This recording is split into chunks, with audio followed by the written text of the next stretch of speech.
अस्सलाम नाज़रीन, मैं हूं असद अली तूर अपने प्रोग्राम असद तूर अनसेंसर्ड में। आज जो हम आपके लिए एक बड़ी खबर लेके आ रहे हैं वो ये है कि ये जो सो कॉल्ड कॉन्स्टिट्यूशनल अमेंडमेंट का खेल खेला जा रहा है, जिसमें चीफ जस्टिस कादी फाइज साहब पूरी तरह कंप्लिस्ट नज़र आ रहे हैं कि वो इसमें मुलविस हैं, उसमें क्या काजी साहब के अब घर से अलमे बगावत बुलंद हो गया है कि ये क्या कर रहे हैं आप सुप्रीम कोर्ट में। ये बहुत ही बड़ी खबर है, बहुत ही अहम खबर है, हम आपको बताते हैं। और दिलचस्प है, आप नोबडी कैन थिंक कि अब काजी साहब को अपने घर से भी अपोजिशन का सामना करना करो। घर से मेरी मुराद ये नहीं है कि साथी जजेस से, घर से मुराद घर। अभी हम आपको बताते हैं इसके ऊपर। और इसके अलावा जो मौलाना फजलुर रहमान साहब हैं, वो अब बड़ी कुछ दिलचस्प बातें कर रहे हैं, लेकिन वो उनकी बातों में भी नज़र आ रहा है कि वो विकेट के दोनों तरफ खेल रहे हैं, not on one side, he is playing on the both sides. तो देखिए, अब चीफ जस्टिस कादी फाइज साहब, आपको पता है कल उन्होंने 63A का केस लगाया हुआ, लार्जर बेंच है उसकी सरबराही भी खुद कर रहे हैं, ठीक है। और वो सारा केस ही ये है कि हुकूमत की तमाम अब आइनी तरमीम पास करने की जो स्ट्रेटजी है वो हॉर्स ट्रेडिंग पे डिपेंड कर रही है। अदरवाइज उनके पास नंबर नहीं है, 2/3 मेजॉरिटी नहीं है, लेकिन वो हॉर्स ट्रेडिंग करके गैर जमहूरी तरीके अपना के ये आइनी तरमीम पास करवा सकते हैं। और उसके लिए उनको लाइसेंस चीफ जस्टिस कादी फाइज साहब दे सकते हैं, तरह से रिवर्स करके वो जो पिछला फैसला था, और उसी के लिए उन्होंने लगवाई भी है। सारा का सारा जो अब खेल खेला जाना है, तो उसके ऊपर आज पाकिस्तान के 317 वकला ने, जो कि बहुत ही वेल रिप्यूटेड वकला हैं, उन्होंने, और बड़े सीनियर और बड़े नाम भी हैं इसमें, उन्होंने एक बयान जारी किया, ठीक है। जो बयान उन्होंने सुप्रीम कोर्ट और हाई कोर्ट्स के जजेस को एड्रेस किया, ठीक है। उन्होंने कह के एड्रेस किया कि हम सुप्रीम कोर्ट और हाई कोर्ट के जजेस से मुखातिब हैं इस खत में।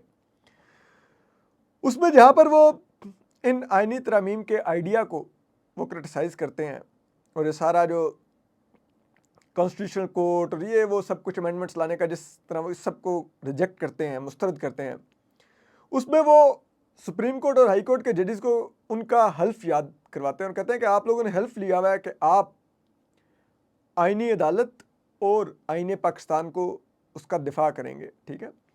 और वो कहते हैं कि ये जो अब आईनी तरमीम, सो कॉल्ड 26वीं आईनी तरमीम या जुडिशल पैकेज जो लाया जा रहा है, ये जिसे कहते हैं ना एक अंधेरे रस्तों से आया वाला, एक जिसे कहते हैं ना वो एक अंधेरा छा जाएगा इससे, इस टाइप की वो बात कहना चाह रहे हैं, ठीक है। और ये एक ऐसे खुफिया हाथों से का बनाया हुआ ड्राफ्ट है कि जो इसको ओन भी नहीं कर सकते कि ये हमने बनाया, ठीक है। और फिर वो ये कहते हैं कि ये जो लोग हमारे सो कॉल्ड मुंतखब नुमाइंदे हमें बता रहे हैं कि जी हम ये हमारे पास नंबर है आईनी तरमीम को पास करने के, ठीक है, वो भी नहीं जानते कि इसके असरात क्या हैं, और ना ही वो इसके कंटेंट से आगाह थे, सिर्फ इतना आगाह थे कि उनके पास नंबर है। तो वो कहते हैं कि हम आपको जजेस को, जो कि हमारी आईनी अदालतों के जजेस हैं, हाई कोर्ट से सुप्रीम कोर्ट के, उनको कहते हैं कि अगर ये किसी तरह से आईनी तरमीम करके वो सो कॉल्ड वफाकी आईनी अदालत कायम भी कर लें, तो आप लोग उस अदालत को मत मानिएगा, ठीक है। ये उन जजेस को कहने कि आप उस अदालत को मानिएगा ही नहीं, और हम आपसे ये भी कहेंगे कि आप लोगों में से वो जिनको ये लारा लगा हुआ है कि हम आपको वफाकी आईनी अदालत ले जाएंगे, ठीक है, आप इस गंदे काम में किरदार अदा करें, तो उनको भी कहते हैं कि वो भी इस अदालत में काम करने के लिए ना जाएं, ठीक है। क्योंकि आप अगर ये करेंगे तो आप इस जुर्म के अंदर अपना हिस्सा डाल रहे होंगे, इसके हिस्सेदार कहलाएंगे, और आप कहीं से भी आइन और अदालत का हिस्सा नहीं करार पाएंगे। फिर वो ये भी कहते हैं कि हमारी अदलिया ने, ठीक है, कई दहाइयों से, ठीक है, हमेशा जो आइन और अदलिया पर हमले हुए हैं और जमहूरियत पर हमले हुए हैं उसको जायज़ करार दिया है, ठीक है। तो अब हम चाहेंगे कि आप, ठीक है, ऐसा कोई किरदार अदा मत करें, ठीक है, और अगर आप ऐसी अदालत और ऐसा आईनी तरमीम पास होने देंगे तो हम इसको बिल्कुल ऐसे समझेंगे जैसे आपने पीसीओ का आखिरी दफ़ा हल्फ लिया था, अभी भी आप वही हरकत कर रहे हैं। ठीक है, और फिर वो ये कहते हैं कि हम इस अदालत को, जो नई वफाकी आईनी अदालत सो कॉल्ड अगर कायम होगी, तो हम उसको पीसीओ अदालत करार देंगे। ठीक है, और उसका हल्फ लेने वाले जजेस को भी हम पीसीओ जजेस करार देंगे। ठीक है, तो ये याद रखिए कि आप तारीख में, यानी कि सुप्रीम कोर्ट और हाई कोर्ट के जजेस को ये वकला कह रहे हैं कि आप याद रखिएगा कि आपको तारीख में किन अल्फाज में याद रखा जाएगा। ठीक है, और उसका इन्हिसार आपके इस फैसले पर होगा। ठीक है, तो उसके लिए वो ये सब कुछ इन जजेस को कह रहे हैं और इनको कह रहे हैं कि आपको हम देखेंगे कि क्या आप हमारी अदालत को और हमें नाकाम करेंगे इस तमाम में, इस जुर्म में हिस्सेदार बन के। ठीक है, ठीक है, फिर वो ये कहते हैं कि ये मौका आपको एक चॉइस दे रहा है। ठीक है, कि या तो आप, जैसे कहते हैं ना, हकीकत बोलें, उसका साथ दें। ठीक है, आज, या फिर तारीख के गलत साइड पर जाकर खड़े हो जाएं। ठीक है, और वो ये कहते हैं कि हम आपको फिर ये कहते हैं, ठीक है, कि आपका आज किया हुआ जो भी इक़दाम होगा वो तारीख आपको उस पर लिखेगी, मौरख आपको उस पर जज करेगा। ठीक है, कि आप तारीख के दुरुस्त उस पर खड़े हुए थे या आप मुजरिमों के साथ खड़े हुए एक मुजरिम थे। एक मुजरिम का वर्ड नहीं, but like this is what they are trying to say. तो अब ये जो मैं कह रहा हूँ चीफ जस्टिस काजी फैसला के क्या घर से बगावत, तो अब देखिए आपको पता है इस सब में कौन हिस्सेदार है। ठीक है, और ये सुप्रीम कोर्ट और हाई कोर्ट के जजेस को अगर कह रहे हैं कि आप इसका साथ मत दें, और जिनको वो कह रहे हैं कि आप इसमें हल्फ लेने वाले हैं, इसका हिस्सा बनते नज़र आ रहे हैं, वो सारी बात चीफ जस्टिस काजी फैसला और उनके साथ खड़े 2-3 जजेस ही हैं। ठीक है, उनके बारे में ये तासुर है कि वो सब कुछ कर रहे हैं। तो सारी बात है, ये ख़त उन्हीं को एड्रेस किया गया कि वकला देख रहे हैं कि आप क्या कर रहे हैं। तो अब जिन्होंने ये ख़त साइन किया है उसमें एक नाम बहुत बड़ा नाम है, जो चीफ जस्टिस काजी फैसला से जुड़ा हुआ नाम है। मतलब मैं आपको लाइक बताता हूँ इसका बैकग्राउंड भी। तो देखिए, इसमें साइन करने वालों में पाकिस्तान बार कौंसिल के साबिक वाइस चेयरमैन और अभी भी मेंबर पाकिस्तान बार कौंसिल हैं आबिद साकी साहब हैं, मुनीर अहमद खान काकड़ साहब हैं, ये भी मेंबर पाकिस्तान बार कौंसिल हैं, रियासत अली आज़ाद साहब हैं, president Islamabad high court bar हैं, आबिद हुसैन मंटो साहब हैं, एक बड़ा नाम है वकला में, बिलाल हसन मंटो साहब हैं, सलाउद्दीन अहमद साहब हैं जो सिंध हाई कोर्ट के साबिक सदर हैं और सिंध हाई कोर्ट बार के और बड़े known and one of my favourite lawyer हैं। फिर हैं अफजाल हरीफाल साहब, अयूब तरीन साहब। ठीक है, ये मेंबर बलूचिस्तान बार कौंसिल हैं, दूसरे president Balochistan high court bar थे। ठीक है, उज़ैर भंडारी साहब, इफ्तारुद्दीन रियाज साहब, कैसर इमाम साहब। ठीक है, ex president Islamabad bar association है, अमानुल्लाह काकड़ साहब। ठीक है, vice chairman Pakistan Balochistan bar council, Saleem Lashari साहब, member Balochistan bar council, Saqib Jilani साहब, सलमान अकरम राजा साहब, मियाँ समीउद्दीन साहब, बैरिस्टर ज़ैनब जंडुआ साहबा, सलार खान साहब, अदील वाहिद साहब, अब्दुल मुईज़ जाफरी साहब, अगेन बड़ा नोन नाम है। ठीक है, बैरिस्टर अनीक मलिक साहब, एहसान काजी साहब, अताउल्लाह हकीम कुंडी साहब, अली नवाज़ खरल साहब, अदनान हैदर रंधावा साहब, समीर खोसा साहब, ईमान ज़ैनब हाजिर मज़ारी साहबा, हादी अली चट्ठा साहब, असफन यार खान साहब, रहीमा खान साहिबा, फ़ायज़ा काजी साहब, जमाल फ़ारूक साहब, अहमद ज़ीशान साहब, मोहसिन मसूद साहब, बैरिस्टर एहसन जमील पीरज़ादा साहब, एहसन जमाल पीरज़ादा साहब, सिकंदर नईम काजी साहब, रिदा हुसैन साहिबा, और अब वो नाम आ गया है, ये है सीरियल नंबर 39 पर। तो ये नाम है barrister Kabir Hashmi. Barrister Kabir Hashmi chief justice Qazi फैसला के बहुत करीबी अजीज़ हैं। ये उनके कोर्ट में लॉ क्लर्क भी रहे। अगर आपको याद हो, मिसिस सरीना ईसा जब एफबीआर जाया करती थी, जो उनके खिलाफ जनरल फैज़ हमीद और जनरल बाजवा वाली फौजी इस्टेब्लिशमेंट ने रेफरेंस एक दायर करवा रखा था, तो इनको एफबीआर भेज दिया सुप्रीम कोर्ट ने। तो जब ये एफबीआर जाया करती थी, अगर आपको याद हो, तो मिसिस सरीना ईसा के साथ एक वाइट कलर का कोरोना मास्क लगाए एक नौजवान फाइल पकड़ के चल रहा होता था। ठीक है, और मिसिस सरीना ईसा को तमाम अमल में उनकी मुआवनत कर रहा होता था, वो नौजवान कबीर हाशमी थे। He is a good young lawyer and a good reputable person. और फिर आप देखिए कि ये इतने करीबी हैं चीफ जस्टिस काजी फाइसा के कबीर हाशमी, इतने करीबी अजीज़ हैं उनके, ठीक है, कि उनकी फैमिली का हिस्सा है ये। वो कबीर हाशमी ये पिटीशन साइन कर रहे हैं, ये जो भी मैंने आपको लेटर पढ़ के सुनाया कि क्या कह रहे हैं वकला 317 कि आप इस जुर्म में शरीक मत होइएगा, ये जो कॉन्स्टिट्यूशन अमेंडमेंट आ रही है, और उस कॉन्स्टिट्यूशनल कोर्ट का हिस्सा मत बनिएगा, हल्फ ना लीजिएगा वरना हमको पीसीओ का हिस्सा करार देंगे और वगैरह वगैरह, ठीक है।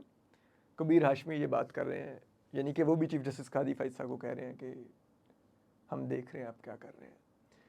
अभी कबीर हाशमी साहब, बैरिस्टर कबीर हाशमी साहब अमेरिका में रहते हैं और वहाँ से भी उन्होंने इस बयान का हिस्सा समझना ज़रूरी समझा। हालांकि वो कहते तो वो लाताल्लुक भी रह सकते थे, तो इसकी सिग्निफिकेंस ज़ाहिर करती है कि उनके लिए इस बयान की इतनी अहमियत थी कि उन्होंने अमेरिका से इस बयान का हिस्सा बने वो, ठीक है।